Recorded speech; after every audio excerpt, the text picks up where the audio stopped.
It's that time again. Have you brushed your teeth? Have you had that final glass of water? Have you gone to the bathroom? Okay, so now that we've gone through the checklist, settle in because it's time for another bedtime story. Tonight's bedtime story is Storm Boy by Paul Owen Lewis.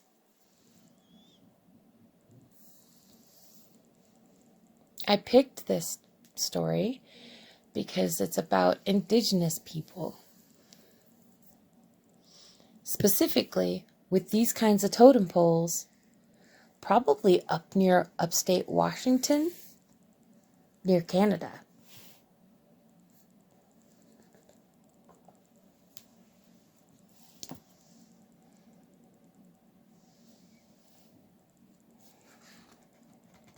And this book comes with a surprise. It's signed.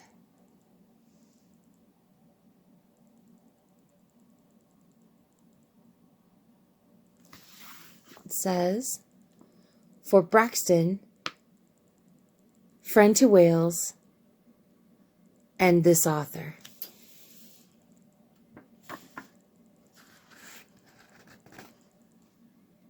Oh. Illustrated by, it's written and illustrated by Paul Owen Lewis. For Kyle and Leanne.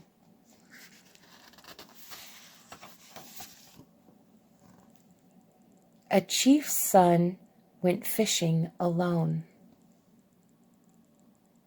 I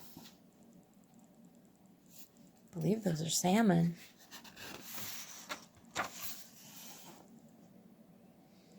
A terrible storm arose.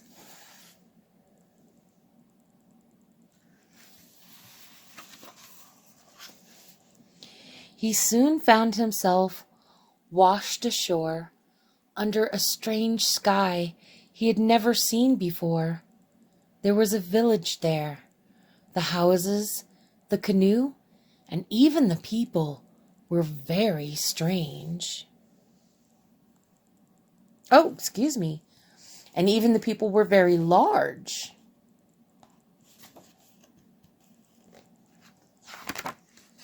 Oh, wait, look. There's the little chief's son. Oh, I guess those people are kind of big, huh?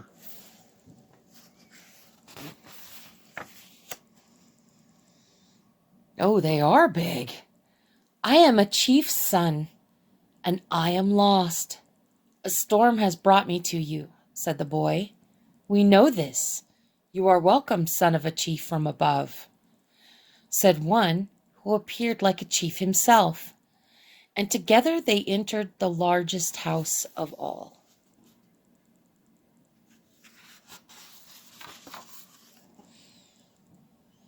Inside, the house was crowded with finely dressed people enjoying a feast. They gave him a blanket to wear and a fish to eat. But the fish was not cut up or cooked. See, they're eating those fish raw. Sushi.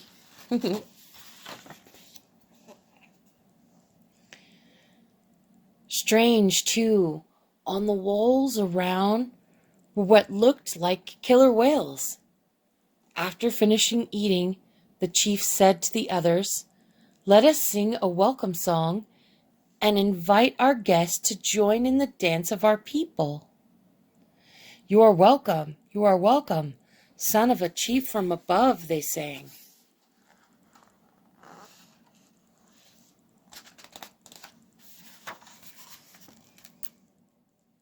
The boy and his hosts began to dance around the fire, together to the steady beat of the drums.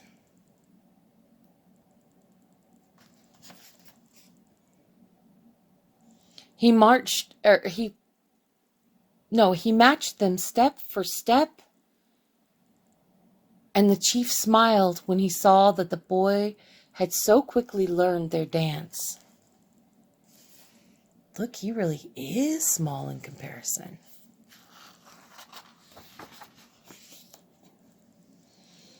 In return, the boy offered to teach the songs and dances of his own people. The chief was delighted and now followed the boy's lead. The celebration went on this way for many long hours, the boy and his new friends learning from each other.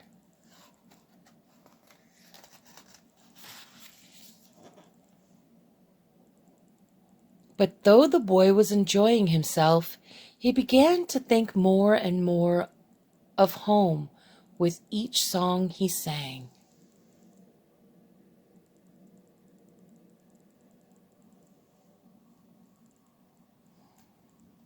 There's the killer whales on the wall. He missed his father and mother and wondered if he would ever find his way back to them again.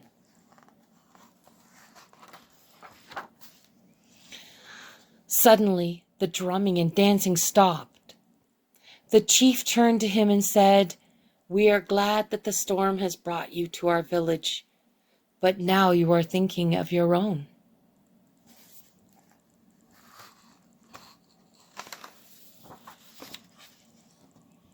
"When you wish to return," he continued, "grip my staff tightly and stand behind me. Close your eyes and think of your own home, wishing to be there only."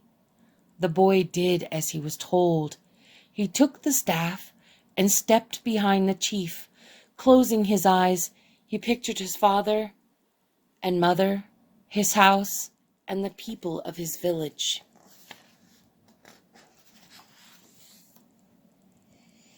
As he did, the boy felt a great surge beneath him, as if he were being carried upward. At greater and greater speed, he kept his eyes closed and held on tight. He's on the back of a killer whale. The motion stopped, and the boy opened his eyes. There he was, lying on the beach in front of his very own village. "My son," cried his mother, "where have you been? We were thought you were lost in a storm a year ago." "I was lost in a storm, but it was only yesterday," exclaimed the boy.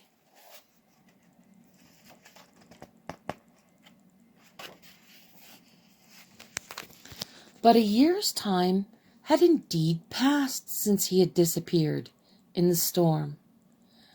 That night the whole village celebrated his return and marveled at the boy as he danced with the staff and told of the large and mysterious people under the strange sky. Oh, see the totem poles?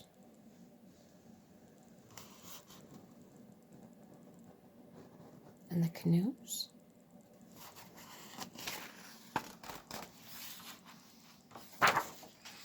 Oh, I guess that's the end. Author's note. Common to all the world's mythologies is adventure of the hero, whose pattern of experience renowned scholar Joseph Campbell described in 3 rites of passage: separation, initiation, and return. A hero ventures forth from the world of common day to a region of supernatural wonder. Fabulous forces are there encountered, and decisive victory is won. The hero comes back from the mysterious adventure with the power to bestow boons on his fellow men.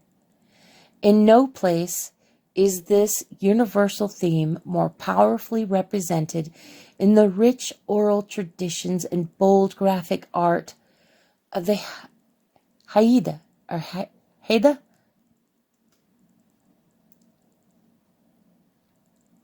Tlingit, and other native peoples of the northwest coast of North America. This cosmology held that animals possess spirits or souls identical to human beings and were therefore referred to as people.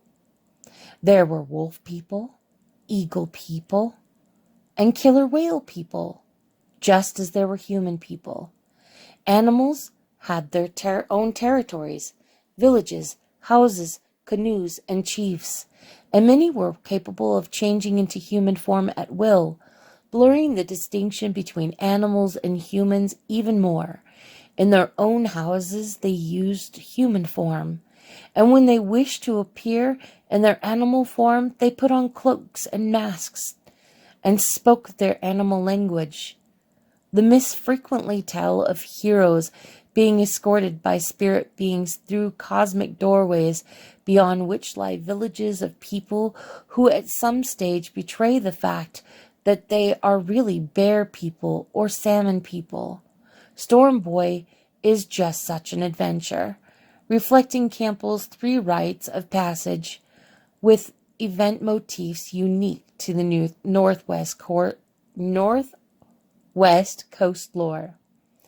In an effort to present a degree of authenticity in the telling, a picture book format has been deliberately chosen in which the text or verbal content is spare and the bulk of the culturally significant detail is communicated by the art. Therefore, for those readers interested in our for those readers interested in or unfamiliar with North Coast culture and art, I offer the following outline and elaboration. And it goes on, there's more scholarly stuff there. But tonight I think I'll end our tale. And that was Storm Boy by Paul Owen Lewis.